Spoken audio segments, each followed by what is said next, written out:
প্রধান উপদেষ্টা ডক্টর ইউনূসের দুটো খবর বেশ চাঞ্চল্যের সৃষ্টি করেছে। বইমেলায় যে আক্রমণ হয়েছে সেই আক্রমণকে কেন্দ্র করে তিনি একটা বিবৃতি দিয়েছেন।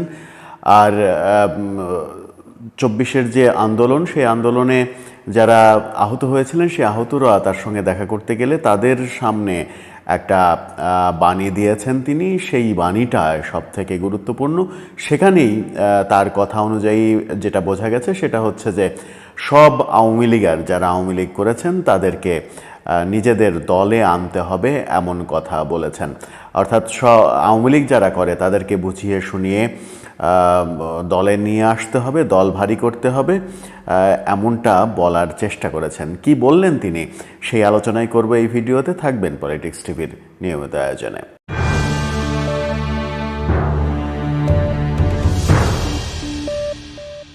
দর্শক, বলছিলাম প্রধান উপদেষ্টা ডক্টর ইউনূসের কথা। ডক্টর ইউনূস সব আওয়ামী লীগারদের দলে আনতে হবে এই কথা কি বললেন, কোন প্রেক্ষাপটে বললেন সেই আলোচনাটা একটু পরে করছি। তার আগে গতকালকে বইমেলায় যে হামলা হয়েছে সেই বইমেলা হামলার কথা আমরা জানি। শতাব্দী ভবর স্টল ১২৮ নাম্বার সব্যসাচী স্টল, সেই স্টলে তৌহিদি জনতার ব্যানারে আক্রমণ করা হয়েছে। অভিযোগ ছিল যে সেখানে তসলিমা নাসরিনের বই আছে। তসলিমা নাসরিনের বই কেন থাকবে, এরকম তর্ক বিতর্কের এক পর্যায়ে স্টলটি বন্ধ করে দেওয়া হয়। শতাব্দী ভবকে আক্রমণ করা হয়।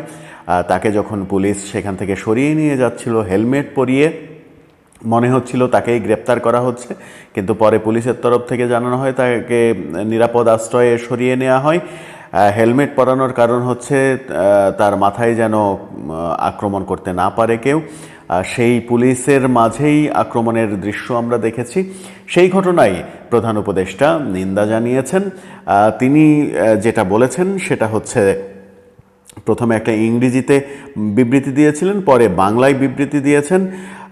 সেই বিবৃতিতে তিনি বলেছেন যে ২১শে বইমেলা এদেশের লেখক ও পাঠকদের প্রাণের মেলা, এদেশের সাহিত্যিক, প্রাবন্ধিক, চিন্তক, শিক্ষক, শিক্ষার্থী সহ সব শ্রেণী পেশা বয়সের মানুষের মিলনস্থল। বইমেলায় এ ধরনের অপ্রীতিকর ঘটনা বাংলাদেশের উন্মুক্ত সংস্কৃতি চর্চাকে ক্ষুণ্ণ করে, ১৯৫২ সালের মহান ভাষা আন্দোলনের শহীদদের মর্যাদার প্রতি অবমাননা প্রদর্শন করে। বিবৃতি বলেছেন, অন্তর্বর্তী সরকার পুলিশ ও বাংলা একাডেমি কর্তৃপক্ষকে এই ঘটনার তদন্ত ও দোষী ব্যক্তিদের বিচারের আওতায় আনার নির্দেশ দিয়েছে। মেলায় নিরাপত্তা জোরদার করতে এবং তাৎপর্যপূর্ণ স্থানে যেন কোনো অপ্রীতিকর ঘটনা না ঘটে তা নিশ্চিত করতে পুলিশকে সব ধরনের ব্যবস্থা নিতে নির্দেশ দেওয়া হয়েছে। এছাড়া দেশে মব ভায়োলেন্সের যে কোনো ঘটনা প্রতিরোধে জোরালো পদক্ষেপ নেওয়ার জন্য সংশ্লিষ্ট নিরাপত্তা সংস্থাগুলোকে নির্দেশ দিয়েছে অন্তর্বর্তীকালীন সরকার। অর্থাৎ একের পর এক সরকার এখন বোধোদয় হচ্ছে সরকারের, এবং সরকার বিবৃতি দিচ্ছে। মাঠে কাজ হোক আর না হোক সরকার বিবৃতি দিচ্ছে।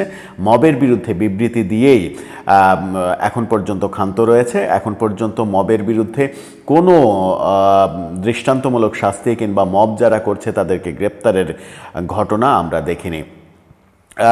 দুদিন আগেই আমরা দেখেছি সুনামগঞ্জে একটা কৃষকের ভাস্কর্য, কাস্তে হাতে নিয়ে কৃষকের ভাস্কর্য সহ শিশুদের জন্য নির্মিত বহু ভাস্কর্য তৌহিদি জনতার নামে ভেঙে ফেলা হয়েছে।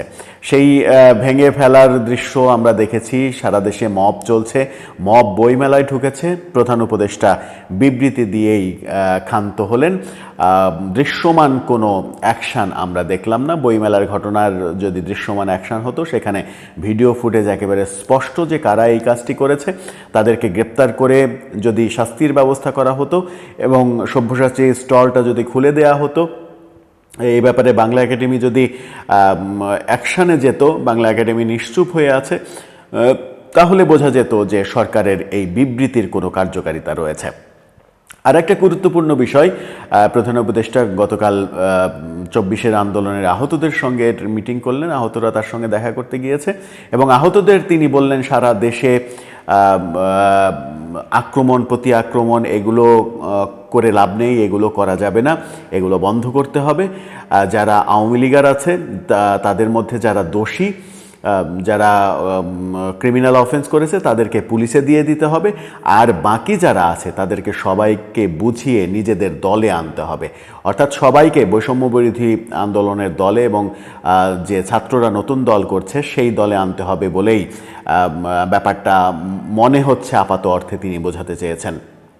দেশের সমস্ত আওয়ামী লীগারকে তিনি নতুন দলে ছাত্রদের দলে ভেড়ানোর যে নিনজা টেকনিক শেখালেন সেটা খুব গুরুত্বপূর্ণ।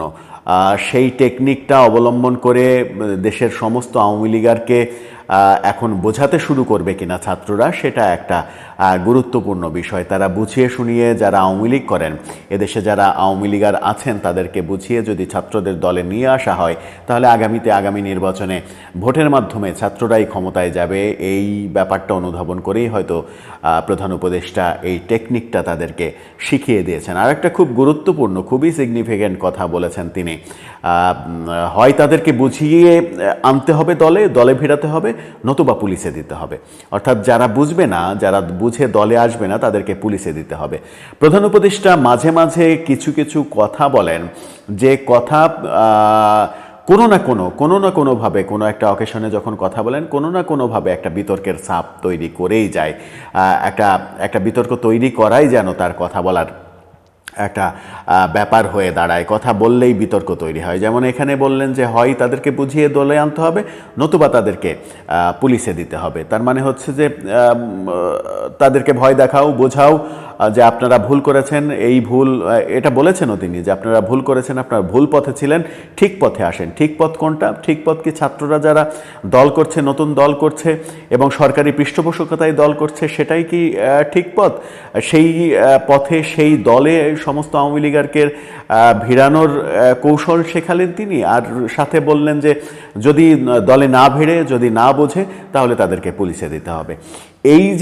এই যে কথা, এই পুরো কথাটা পজিটিভ ছিল, কিন্তু এই একটা জায়গায় এসে কথাটা বোধহয় একটু নেগেটিভ হয়ে গেল কিনা সেটা ভাবার অপশন রয়েছে। যে তিনি বললেন যে বুঝিয়ে হয় দলে আনতে হবে, তো নতুবা পুলিশে দিতে হবে। তার মানে হচ্ছে যারা ছাত্রদের দলে আসবে না, ছাত্রদের কথা শুনবে না, ছাত্রদের বুঝবে না, তাদেরকে পুলিশে দেওয়ার ঘটনা আগামীতে ঘটলেও আশ্চর্য হবার কিছু থাকবে না। যখন আমরা প্রধান উপদেষ্টা সহ সরকারের বিবৃতি শুনছি যে মবের বিরুদ্ধে, গোলযোগের বিরুদ্ধে, একজন আরেকজনের বাড়িঘর ভাঙার বিরুদ্ধে সরকার বিবৃতি দিচ্ছে, কিন্তু সরকার প্রকৃত অর্থে কোনো অ্যাকশানে যাচ্ছে না। দর্শক, আপনার কি মনে হয় ডক্টর ইউনূস যে সমস্ত আওয়ামী লীগারকে নিজেদের দলে, ছাত্রদের নিজেদের দলে ভেড়ানোর কথা বললেন, এটাকে আপনি কিভাবে দেখছেন?